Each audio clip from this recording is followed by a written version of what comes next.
Hey everyone, welcome to Daily Revelations. We are to be overcomers, but how do we do that? I want to read a scripture verse to you. I'm not going to tell you where it's from first, but then I'm going to tell you why I want to read it and then tell you where it's from.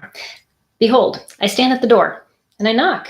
If anyone hears my voice and opens the door, I will come to him and will dine with him and he with me. Do you know where that verse is from? It's from Revelation, and it's really interesting. I've heard this verse many times, and I've never put it at the end of the warnings to the seven churches in Revelations. And so that's what I've read through, was Revelations 1 through 3 this morning. And at the end was this verse. And throughout all of the warnings, and well, there's things that are good going on in the church that are acknowledged. And then there are things, this is what you need to work on.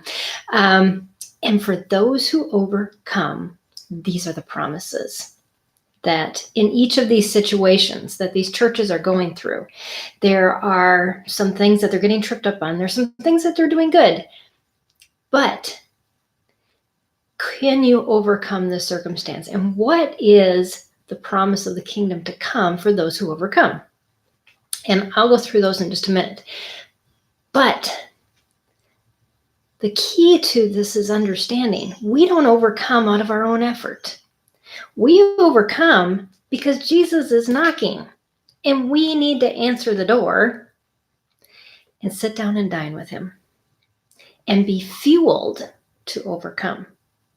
Because on our own, we don't have what it takes to overcome this world. But Jesus already overcame it. So, as I was talking in my video last time, a couple days ago, was that we need to enjoy. And we also need to enjoy our time with God when he fuels us, when he prepares us, when he gives us those things that we need to overcome this world. Because if we go out and we rush through our morning and we don't spend our time with God, the first thing that our natural instinct is to do is to gravitate towards those things that will feed us to fuel us. We need our breakfast. We need to break that fast of eating spiritually and be fed so that we have the energy to overcome whatever situations come about during our day. And I know that's a hard discipline to get into because we want to rush in and we think of all the things, the to-do list we have, the craziness of what is going on. But I remember meeting with this woman who was leading a large Bible study, and I was discipling her. And I challenged her to take time every morning and to carve it out and to find ways to occupy her kids during that time that she needed, or get up early and to see what God does with that. See if he will be faithful. I knew he would. But she came back the next week and said, Peggy, I had more time during my week than I ever have. Well, do you know why that is? Because instead of us seeking for things to fill us during the day, we start full. So we don't have to do that. We can just go through the day and overcome as we come to it because we have what's inside of us, what we dined with Christ and he gave us so that we can overcome. And the promises that are in this world are the ability to walk with Jesus and to overcome these things and to see his power displayed in our lives. But the other thing is that he promises in the kingdom to come, there are great promises still awaiting you. These are just a few. You'll eat of the tree of life in the paradise of God. You'll live forever. You'll be given hidden manna that no one else can see. You will have authority over the nations. You will be written in the book of life, and Jesus says he will confess your name to God, his Father, and say, this one was faithful. That's cool.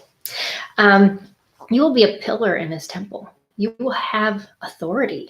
And And also, as it says that you'll be written, your names will be written on the stones. And it made me think of, how when people donate money to large buildings, they get their name on these stones. Well, that's what's going to happen. Your name will be on the stone in the God's temple because you were faithful. And last of all, you will sit down with Jesus, and he will invite you to sit at the throne with him next to the right hand of God. Those are the promises that await. And every day, if we get fueled so that we can overcome just what this day has to offer, don't think about what tomorrow has or all of that. Scripture tells us that. Today has enough worries of its own. So spend time with God. Have him fuel you for today. Because we don't know what's going to happen today, but God does. And he knows exactly what you need to get through this day. And that's all that matters. So I encourage you, spend some time with God. Get fueled and be ready for what today has to hold. And enjoy the dining experience. Enjoy your breakfast with God. Because it will be what you need for the day. He knows. He's prepared the perfect breakfast for you. So I just encourage you to do that, and I will see you again next time on Daily Revelations. Bye, everybody.